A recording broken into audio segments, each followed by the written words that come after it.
Muslims గోవులను హత్య చేస్తున్నారు.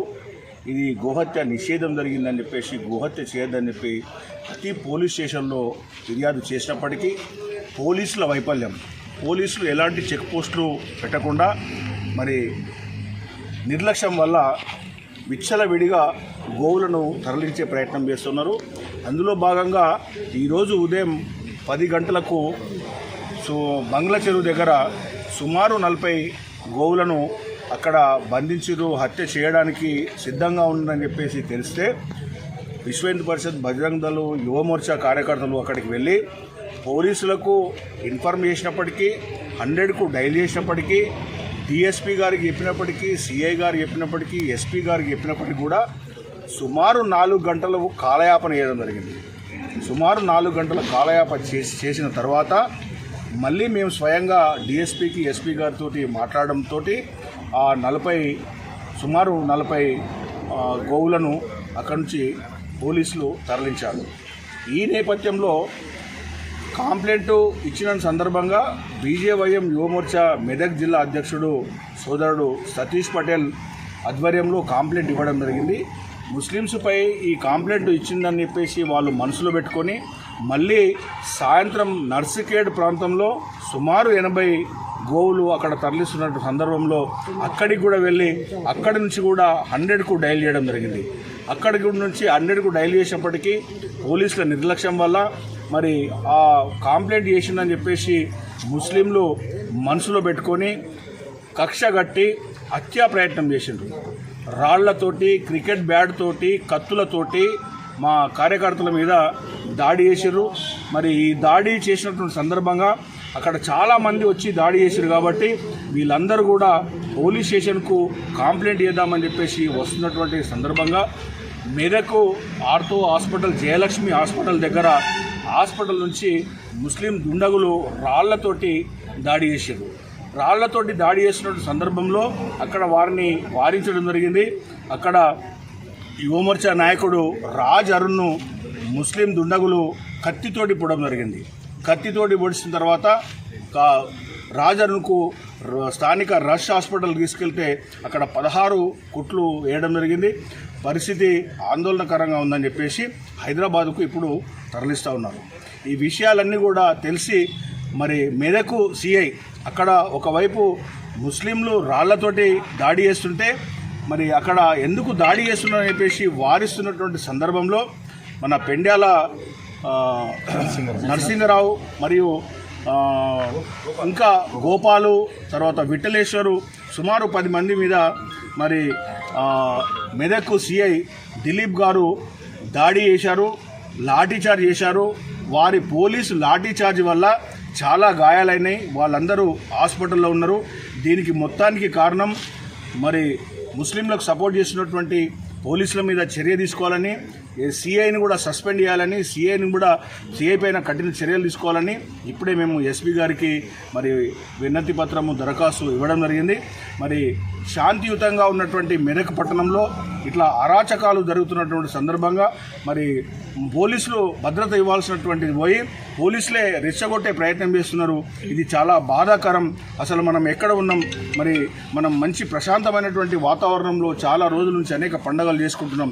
కానీ దీనికి పూర్తి వైఫల్యం పోలీసులే మరి చూడాలని చెప్పేసి హిందూ యువకుల మీద జరిగినటువంటి దాడికి, పోలీసుల వైఫల్యానికి నిరసనగా రేపు 16వ తారీఖు మెదక్ పట్టణాన్ని సంపూర్ణంగా బంద్ చేయాలని చెప్పేసి బీజేపీ, బీజేవైఎం, విశ్వ హిందూ పరిషత్, బజరంగ్ దళ్ సంస్థలు అన్నీ కలిసి రేపు బంద్ను ప్రకటించడం జరుగుతుంది.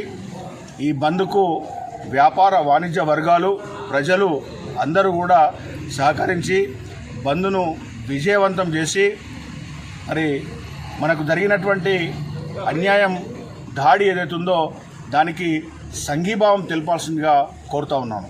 జై శ్రీరామ్, భారత్ మాతాకి జై. జై శ్రీరామ్, జై శ్రీరామ్.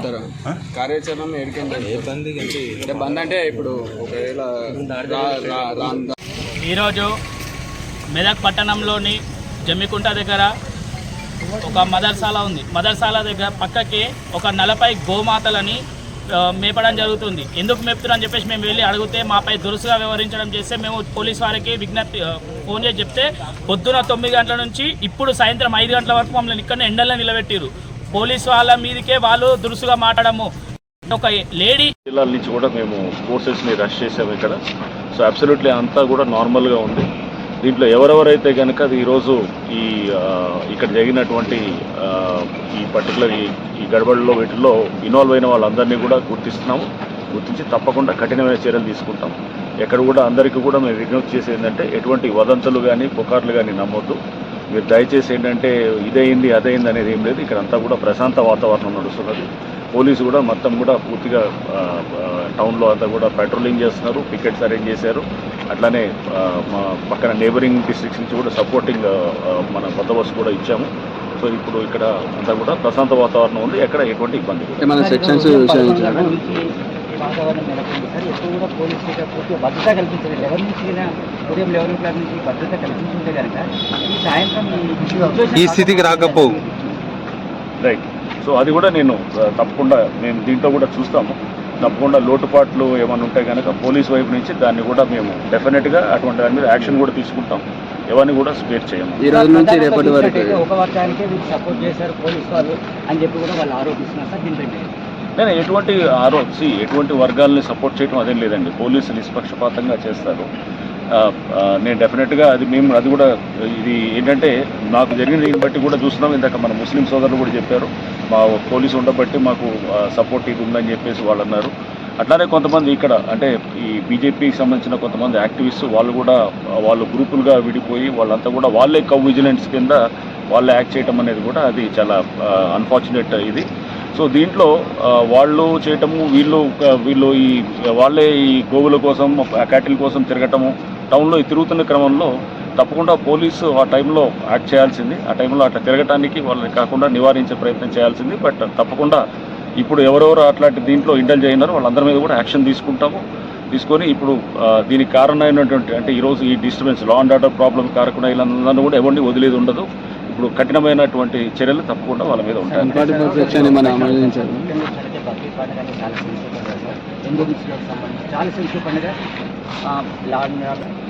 తప్పకుండా అండి. దీంట్లో రకరకాల నేను అనుకోవటము ఈ జరగడానికి కారణం వచ్చి ఏమన్నా కనుక జనరల్గా కౌజ్ అంటే క్యాటిల్కి సంబంధించిన ఇన్ఫర్మేషన్ ఉంటే కనుక నార్మల్గా అన్ని చోట్ల ఏం చేస్తున్నారంటే పోలీసుకి సమాచారం చేరవేస్తున్నారు.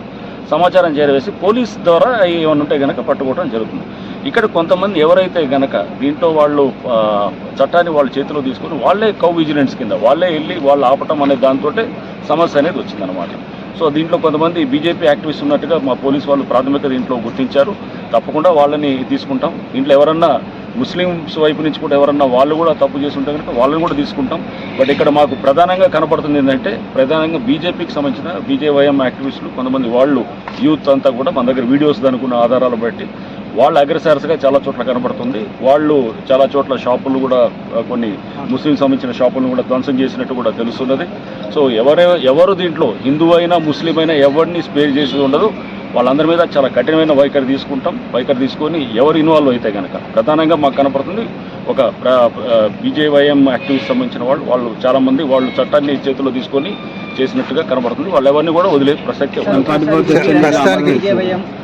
కత్తిపోట్లు అయినాయి, వీళ్ళకి ముస్లిమ్స్ కూడా అయినాయి, షాపులు ధ్వంసమైనాయి. రకరకాల ఇన్సిడెంట్ని అన్ని విధాలుగా చేయాలి. సో ఎక్కడ కత్తిపోట్లు అయిన చోట ఒకవేళ హిందూస్కి కత్తిపోట్లు అయితే కనుక దాని కారకులైన ఎవరన్నా వాళ్ళు ఉన్నారా, అది ఏ కమ్యూనిటీ వాళ్ళైనా కానీ కూడా ఎవరిని స్పేర్ చేసేది. ఇక్కడ హిందూ ముస్లిం అంటే ఇక్కడ ఎందుకు చెప్తున్నాను అంటే బీజేవైఎం అని ఎందుకు చెప్తున్నాము అంటే గ్రూపులుగా పొద్దునుంచి తిరుగుతుంది విజిలెన్స్ కింద వీళ్ళు. అంటే అసలు గొడవకి కారణమైనది వీళ్ళు ఎవరైతే విజిలెన్స్ కింద తిరుగుతున్నారో వాళ్ళు అనమాట. వాళ్ళు ఏమైనా ఉంటే కనుక అన్ని చోట్ల చేస్తున్నారు. ఇక్కడ ఒక చోట కాదు రాష్ట్ర వ్యాప్తంగా కూడా ఇట్లాంటివి జరుగుతున్నాయి. విజిలెన్స్ అంటే ఏమైనా క్యాటిల్కి సంబంధించిన ఇన్ఫర్మేషన్ ఉంటే కనుక పోలీసులు చేరవేస్తున్నారు. ఇక్కడ ఓన్లీ మెదక్ టౌన్లో ప్రత్యేకంగా ఎందుకంటే చాలామంది చాలా చోట్ల చేస్తున్నారు. విశ్వ హిందూ పరిషత్ వాళ్ళు, బజరంగ దళాలు చాలామంది వస్తున్నారు. వాళ్ళందరూ మాకు సహకరిస్తున్నారు రాష్ట్ర వ్యాప్తంగా అంతా. వాళ్ళు ఏమైనా సమాచారం ఉంటే కనుక వెంటనే పోలీస్కి ఇస్తున్నారు. అంతేగాని ఎవరు చట్టాన్ని చేతుల్లో తీసుకోవట్లేదు. ఇక్కడ కేవలం ఈ మెదక్ టౌన్లో కొంతమంది, అంటే ఇది అందరినీ కూడా అంటాను లేదు, కొంతమంది వాళ్ళు బహుశా 50 ఉండొచ్చు, 100 మంది ఉండొచ్చు, 200 మంది ఉండొచ్చు, ఎవరు వాళ్ళు చట్టాన్ని చేతుల్లో తీసుకొని వాళ్ళే వెళ్ళి ఈ కౌస్ క్యాటరీకి సంబంధించిన దాన్ని వాళ్ళు చేయటం అనేది దాన్ని మేము తప్పకుండా తప్పడుతున్నాం. అది దాంట్లో కూడా సార్ 40-50 కౌస్ ఉన్నాయి సార్. దాంట్లో కేవలం చూపించండి అవికి మాత్రమే మీరు తీసుకెళ్ళండి అనే దాంట్లోనే గొడవ. అసలు సరే అదేమైనా ఉంటే కనుక అది పోలీసుకి చేరవేయాలి కదా సమాచారం. పోలీసుకి ఇచ్చి పోలీసు పరీక్ష చేస్తారు అవన్నీ. అది కాదు ట్రాన్స్పోర్టేషన్కి వెళ్తుంది. ఎందుకంటే చాలా చోట్ల వందలాది రోజు పట్టుకొని అన్నింటినీ కూడా కేసులు పెడుతున్నాం. సో ఇట్లాంటిది ఏమైనా ఉంటే కనుక ఎవరైనా కానీ చట్టాన్ని చేతులు తీసుకున్నప్పుడు ఇట్లా అవతల వాడు కూడా రియాక్ట్ అవుతాడు. సో దీంట్లో హిందువా ముస్లిమా అనేది కాదు, సామాన్యులు చాలా మంది కూడా దీనికి సంబంధం లేని వాళ్ళు అందరూ కూడా ఇది అవుతున్నారు. దీనికి మతాన్ని రంగు పుల్లడం అనేది కూడా కరెక్ట్ కాదు యాక్చువల్. దీంట్లో అత్యంత సామాన్యులు వాళ్ళు దెబ్బతింటున్నారు అన్నమాట. దీంట్లో ఎవరో కొంతమంది ఎవరైనా రాజకీయంగా ఉండొచ్చు, లేకపోతే కొంత ప్రేరేపిత యువత ఏమన్నా ఇమోషనల్గా రియాక్ట్ అయిన వాళ్ళు ఉండొచ్చు. ఇట్లా రకరకాలుగా ఉన్న దాంట్లో సామాన్యులు ఆ షాప్లో ఏం చేసాయండి, ఎవరి షాప్లో దీంట్లో హిందూస్ కొన్ని ఉండొచ్చు, ముస్లిమ్స్ ఉన్నాయి, మెయిన్గా ప్రధానంగా ముస్లిం షాప్స్ ఉన్నాయి. సో దానికి వాళ్ళు ఏం చేశారు అసలు, దానికి దీనికి సంబంధం ఏంటి లేదు కదా. సో అట్లనే హిందూస్ ఎవడైనా స్టాబ్ అంటే కనుక అతనికి ఏముంటుంది, అతను నష్టపోతలేదు. సో దీంట్లో ముస్లిమ్స్ కారకులైనా హిందూస్ కారకులైనా మతానికి ప్రకారం పక్కన పడేసి ఎవడు దీంట్లో కారకులైన వాడిని ఎవరిని కూడా వదిలేదు ఉండదు. అది లా అండ్ ఆర్డర్ అంతా కూడా అబ్సల్యూట్ నార్మల్గా ఉంది. ఎక్కడ ఏం ప్రాబ్లం లేదు. ఇప్పుడు దీనికి అంతా కూడా పోలీసు కూడా విజిల్ కూడా ఇంటెన్సిఫై చేశాము.